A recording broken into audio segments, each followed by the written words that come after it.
It's finally time. We're talking about Dustin Brown on today's episode of Locked On Kings. Plus, we're getting to meet a new friend on today's show. So stick around. We've got lots of cool things coming right at you today on Locked On Los Angeles Kings. You are Locked On Kings, your daily podcast on the Los Angeles Kings, part of the Locked On Podcast Network, your team every day.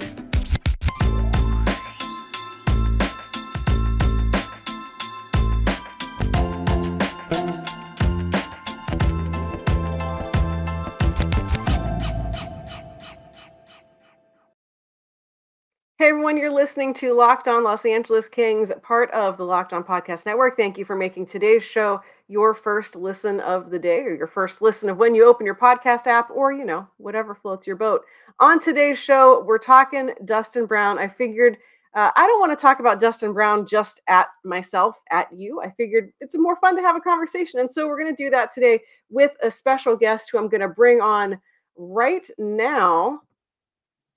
It worked. The magic of technology. Yay. On today's show, we have got a brand new guest, brand new friend of the program here on Locked On Kings. We've got Eddie Garcia, who is joining us today to talk all about the Kings, Dustin Brown, the season, and whatever else comes to mind. You can hear Eddie on Fox Sports Radio Network. You can hear him on the Puck podcast, Talking Hockey. And today you can hear him on Locked On Kings. So, Eddie, since this is your first time on the show, first off, welcome. Thanks for hanging out with us today on the show. Why don't you tell all of our listeners / viewers / whatever a little bit about you and what you do and what your sports media life looks like? Thank you for having me. I'm excited to be here and excited to talk a little bit about my favorite team, the Los Angeles Kings. I've been in sports media for over 25 years. I've been in sports talk radio for a little over 23 years. I've been at the Fox Sports Radio Network for a little over 20 years. So, got a lot of experience working in the business. I grew up in Central California. I've been living here in Los Angeles now for about the past 23 years. So I've actually been in LA longer than I have where I grew up. So this does kind of feel like home now. I grew up just being a sports junkie. Around 10 years old, I remember I really got bit by the sports bug. If I wasn't outside playing with my friends, I was watching sports, my room was plastered with posters and all that kind of typical thing, I guess, of a young boy who's into sports. And, it just kind of seemed like I needed to get a job in that, try and follow a passion so you can have a job that you enjoy. I went to Fresno State, a university in Central California, got a degree in broadcast journalism, worked at a few radio stations there, and then eventually came to LA, worked for Fox Sports behind the scenes on the television side. But my heart and my roots were in radio. The Fox Sports Radio Network started up, and there were people there that I knew, and one thing leads to another. And so I've been very lucky to be able to talk about sports as a career for many years now, which has been amazing. I did not grow up, obviously, a hockey fan. I was born in Hawaii, raised in California, so I have no connection to the sport of hockey at all. But in the 90s, when I was in college, my roommate was a big hockey fan. He was an LA Kings fan. At the time, there was only one hockey team in California.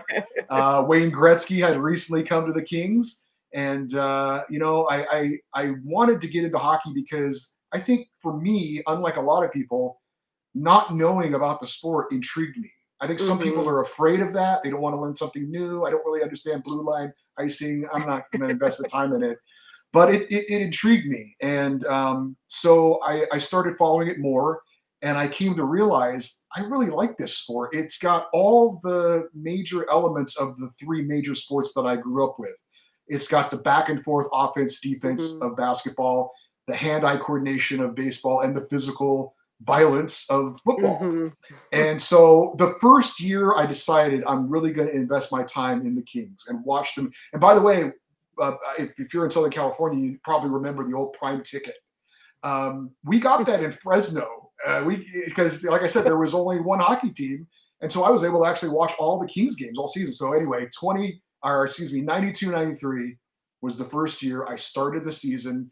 And little did I know that Mm-hmm. they would make this amazing run to the Stanley Cup final. My heart would be broken in the series against Montreal. But, Game 7 in Toronto, Gretzky with the hat trick, and experiencing playoff hockey with a rooting interest sold me on hockey for life. My love for the sport has grown ever since, year by year. Like I said, fortunately, I came to LA, getting to see the Kings in person, getting to see them win 2 Stanley Cups, being there in the arena when that happened. And I actually play hockey twice a week. Nice. I've been playing for probably 20 years now. Still not very good, but love it. And it's just amazing where I came from and where I am now, how much hockey is a part of my life, how much I love it. So the whole notion that you have to be from a certain place or you have to grow up with a certain history of the sport to be a huge hockey fan and love it is not true. I'm living proof. That's been one of my favorite things too about, Kings fans, like just covering the team, getting to know people around the team is, it's such a fan base of people who, aren't the people who grew up with hockey. They didn't grow up with the backyard pond, like the, stereotypical Canadian kid. And it's, people are so passionate about this team, about building hockey in the Southern California area. I love every time I'm out there. Anytime I see youth hockey out there, just seeing so many little kids from, all areas of the state, all walks of life who are getting into hockey. And, for you, Wayne Gretzky, growing up with him, for me on the other end of the country, I was, Wayne Gretzky was not quite before my time, but he, in Pittsburgh, you didn't talk about Wayne Gretzky. You talked about Mario Lemieux, Jaromir Jagr, where I grew up. And so it's always neat getting to see people who were like in the Gretzky years, and that is what drew them into hockey. And to hear, I started watching it like you, like surprise Stanley Cup final appearance in kind of the first year you committed. I have a couple other friends who are in that same boat of, let's just get into this team that's out here. And then, oh, surprise, here we go. And it's just been so great to see people really embrace this team and stick with it, even though, there were a lot of dark years before Gretzky, after Gretzky, after the Stanley Cup. I didn't know when I followed them that first year that it would be 15 years and they only had one playoff series win. But of course, all paid off. And my wife is a gigantic Los Angeles / San Diego Chargers fan, and she's had a ton of heartache. And I try to tell her, man, when they win it, though, when you've been with them all this time, it's going to be so much sweeter than if someone just jumped on the bandwagon. No offense to those people. I know a lot of people in 2012 were like, oh, these bandwagon fans. I was like, welcome.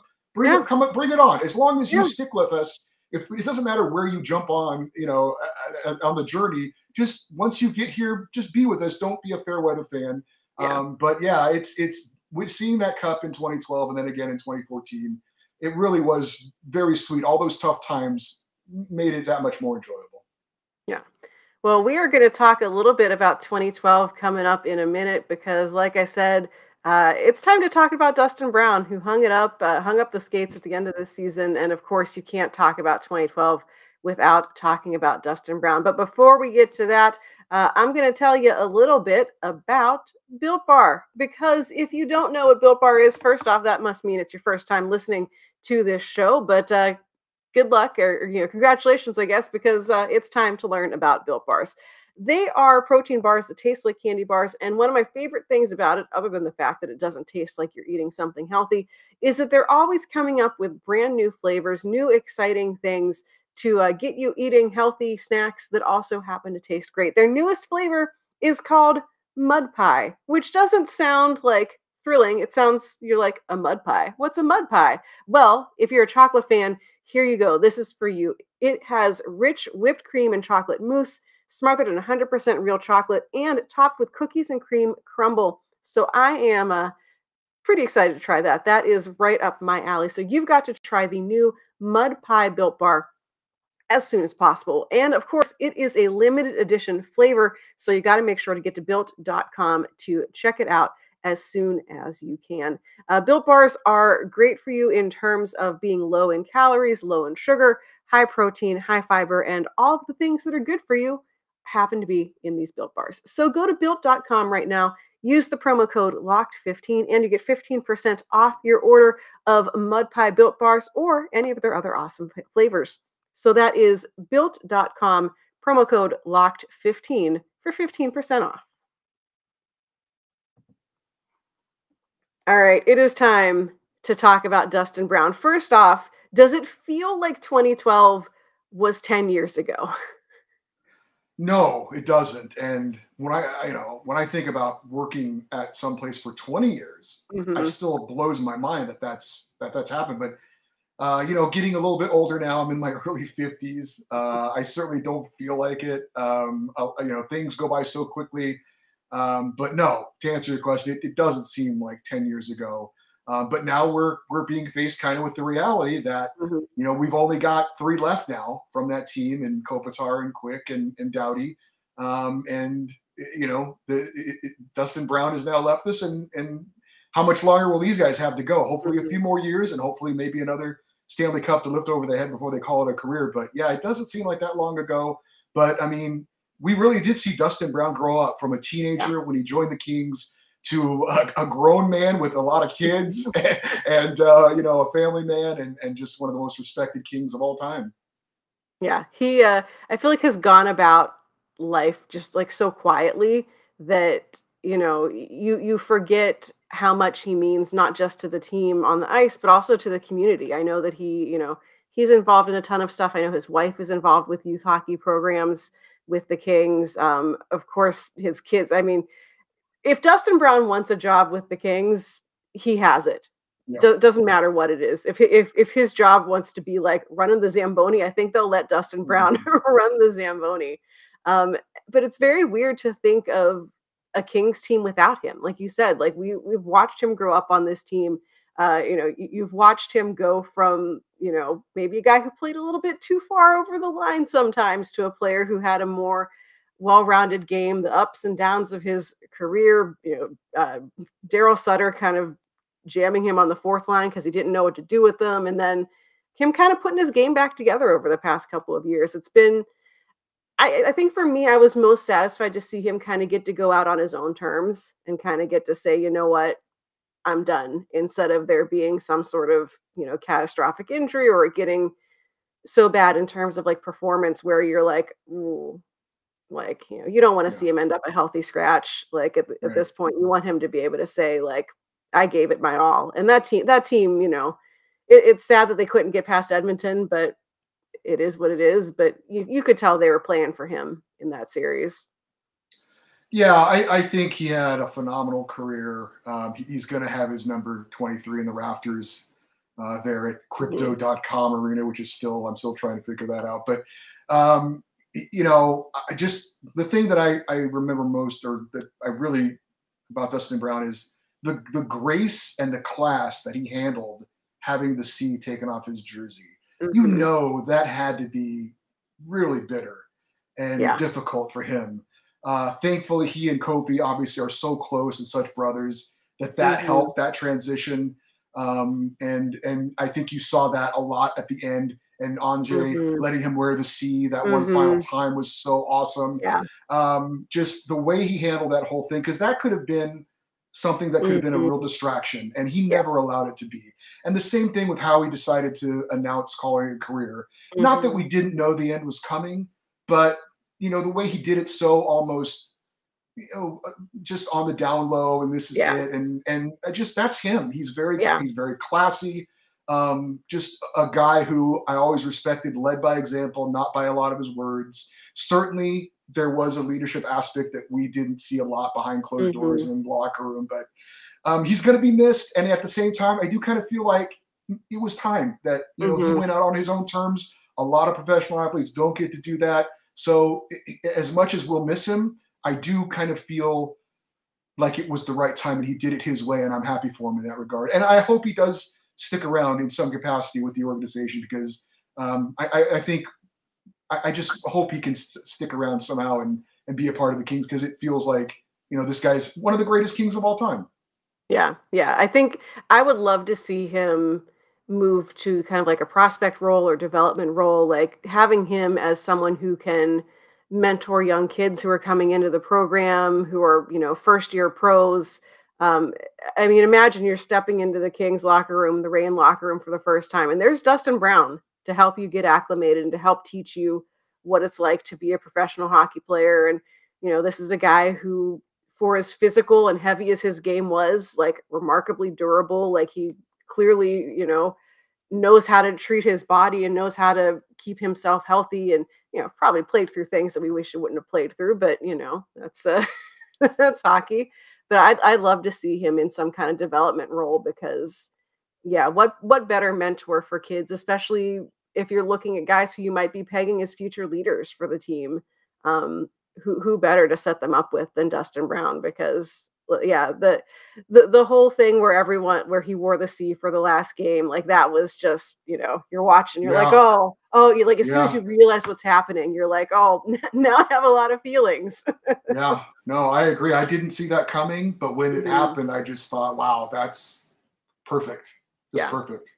Yeah, it really was. And yeah, that whole thing was so much drama. And of course, it gets amplified by media, it gets amplified by fans, but at the core of it, you have two guys who are in positions they didn't want to be in. I don't think that Kopitar was like, haha, like, no, I know what I'm going to do to my best friend.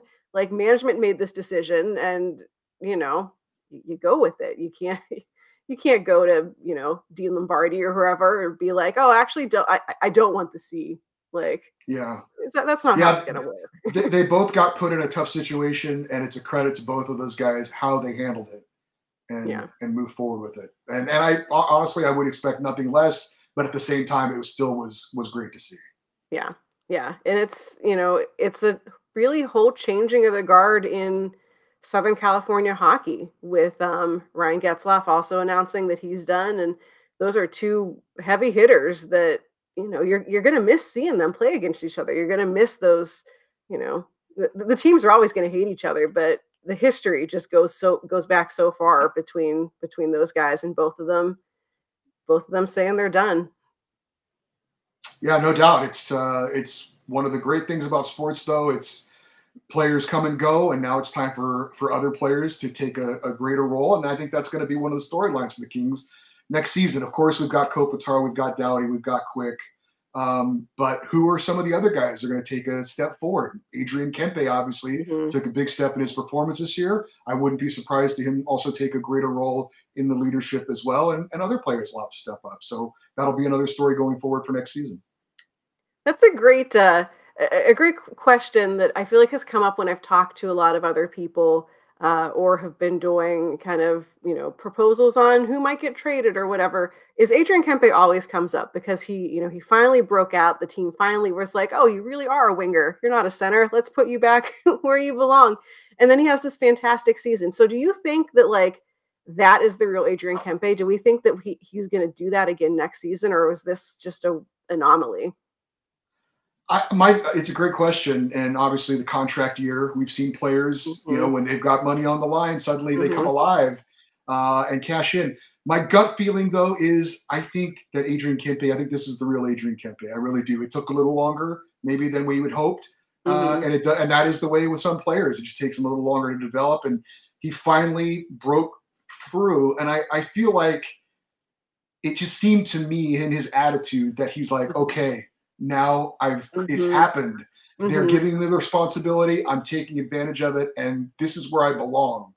We'll see with everything that happened this year. There were a lot of great strides, but if it doesn't turn into something else that you build on or are consistent with, it doesn't really matter what we did this past year. So we've got to build on it going forward. But my gut feeling is that that's the real Adrian Kempe, that he broke through, and now this is the guy we're going to see going forward. I just love the way he carried himself. There were even times early on in that series against Edmonton where he wasn't coming for him, and he still played a hard game. He's still back checking. He's still doing things to contribute. And then finally he breaks free. He gets the overtime game winner, and we're like, this is the guy. Somebody on this team had to assert themselves offensively, and he did it this year. I really am. I have a good feeling about that. This is the Adrian Kempe we're going to see going forward, but he still has to prove it. Yeah. And, for years we've been saying, why isn't there someone with Anze Kopitar who can score.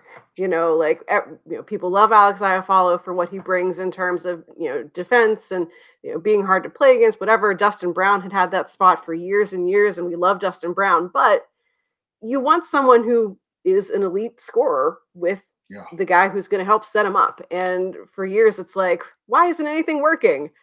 Surprise, they put Kempe there, and he goes off for, 35 goals. Kopitar leads the team in points again. I really hope this is something, sustainable, and that, the Kings are looking for deals to make over the off season at the trade deadline.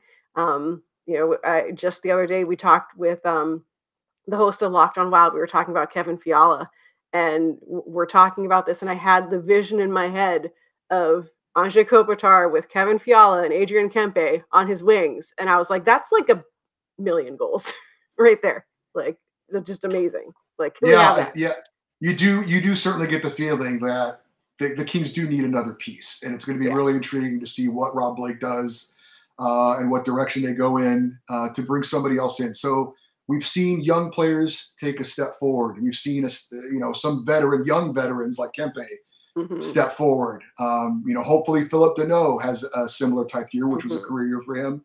Hopefully Trevor Moore can still do what he did last year. But there's Victor Arvidsson, hopefully healthy and ready to be a contributor. But it feels like there's still one other offensive piece that they need to add to get where they want to go. And so, it's going to be really intriguing to see what Rob Blake decides to do, because I think we've got a lot of great young pieces that are coming forward, but there's still a spot to be added to supplement the scoring that we have.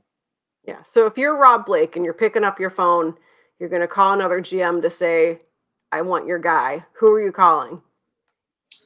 I like Kevin Fiala. That's not bad. I don't know if I have any names really specifically right now to give you, but there's obviously some very talented players out there that are going to be available. How does it all fit in what the Kings are trying to do? They've got some decisions to make on who they're going to re-sign and who they're not going to re-sign. But I think I know Rob Blake just got the extension. I thought very well deserved. I think he's done a great job putting this team back together, and the additions. I mean, look.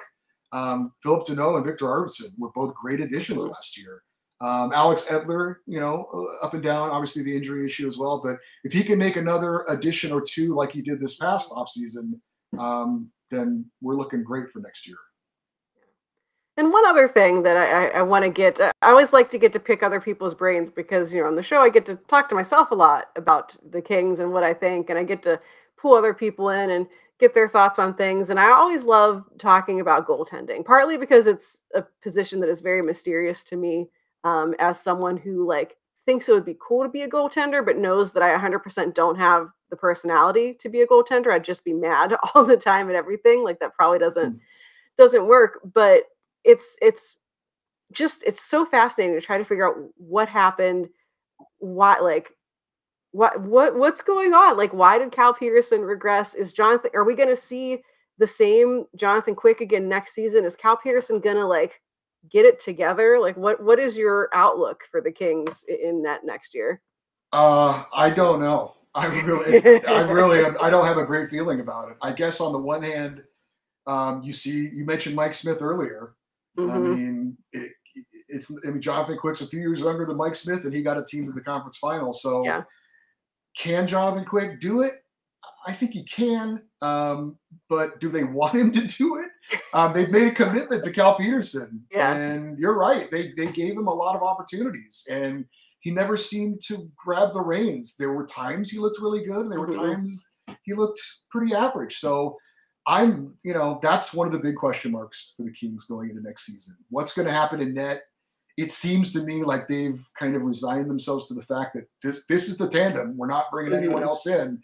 So it's, we'd love to have Quick there as, the backup and the mentor. And if something happens, we're confident in him, but I think they want to see Cal finally assert himself and take the reins and prove to everyone he's not just a good backup or a 1B kind of guy, that he's a legitimate number one goaltender. He didn't do it last year.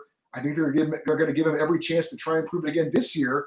But, for like the Kings, I think they're going to be in a similar situation where they'll be in the hunt for a playoff spot, but I don't see them finishing first or second probably in the division. Right. It's going to be third or a wild card. So those wins and those points are going to matter. So it's going to be very interesting to see if Cal can come in and really come in with the mindset and and grab that number 1 job. I don't know how it's going to work out right now. Yeah, and it's I feel like there's going to be a point in the season where if he is still kind of struggling, one good game, one bad game, kind of like we saw from him this year. If I'm Rob Blake, I'm getting nervous because I'm looking at the rest of the pipeline, and there's no one there you can do a swap with and say, all right, we're bringing up this guy, we're done. Like they got nothing. They have good prospects who are far away from making an impact at the NHL, but if something happens next year, and the Kings have seen, Kings fans know exactly what happens when your top 2 goaltenders go down. Like you've seen it. It is sort of how the legend of Peter Budaj got started. But they don't even have a Peter Budaj in the system right now. Yeah. So and sometimes it takes time. Look at Jack Campbell. I mean, how many years did he toil after being a high draft pick before he finally got his chance? And I'm not saying he's necessarily the answer in Toronto or wherever he goes, but at least he finally established himself as a number 1 goalie. And it took him a while, and it took him some opportunities. So maybe this takes Cal a little bit longer, but it is a big year for him personally. There's no doubt about that. Yeah, and the Kings are just going to have to be hoping that he bounces back and that Jonathan Quick continues to be Jonathan Quick for as long as they need him. And, Kings fans want that too, because he is gives me anxiety, maybe a little less anxiety now than he has in years in the past, but just a delight to watch, even when he, the saddest thing about Ryan Getzlaf retiring is that, he's not going to get to, secretly punch him anymore. But it's going to, that's one of the biggest question marks, I think, going into the season for the Kings, is what in the world is going on back there. So it has been a delight having you on the show, getting to know you, getting to know how you found the Kings, and of course, sharing some reminiscences. I don't think either of those are words about Dustin Brown, who is always going to be beloved by Kings fans. I'm excited to have you back on the show in the future to keep talking about the Kings, and looking forward to next season. But until we do that, where can people find you online, on the radio, your other podcast? Where can people find the stuff? On the Fox Sports Radio Network, our affiliate in Los Angeles is AM 570 LA Sports. I do an overnight show with a guy named Ben Maller, which is really interesting. You never know what kind of crazy characters will be calling into the show, and I mean that sincerely. And then I do an East Coast morning show with a couple of guys, a couple of old college football stars and former number 1 draft picks, Brady Quinn and LeVar Arrington. Matter of fact, Brady Quinn's brother-in-law is playing in the Stanley Cup Final. Former LA King Jack Johnson is married to his sister. So we've been talking a little Stanley Cup Final on the show, which is great. Also, I've got the Puck Podcast, which is a weekly NHL recap show, which you can find on iTunes and various other places. You see me on Twitter there at Eddie on Fox. Great Eddie Kings fans. Love to reach out and talk to you and keep base, and looking forward to coming back on the show with you, Sarah, and contributing to Locked On LA Kings in the future. Awesome. Well, thank you so much. For people who are looking for me, you can find me on Twitter at @RightSaidSarah. The show is on Twitter at Locked On LA Kings. Give me a follow, say hello. We're getting into the draft soon, so you'll get to start learning about some prospects the Kings could have their eye on, or, maybe we trade that pick. So we'll talk about that too. All of that coming up on future episodes of Locked On Los Angeles Kings, available wherever you get your podcasts. So make sure you are subscribed, getting notifications, telling your friends, and tuning in every day here on Locked On Los Angeles Kings, part of the Locked On Podcast Network, your team every day.